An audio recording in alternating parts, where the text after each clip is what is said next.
Domingo 15 de junio. Amado Dios, gracias por permitirme iniciar un día más, con salud, bienestar y tu compañía. Te pido que tu bendición descienda sobre mi hogar y que de tu mano pueda vivir un domingo de felicidad, prosperidad y milagros. Amén.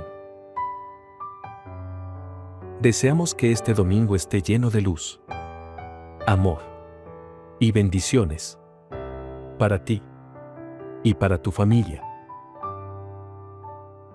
Que la presencia de Dios llene tu hogar de paz, fortalezca tu espíritu y haga de este día una hermosa oportunidad para agradecer, sonreír y creer en los milagros. Amén.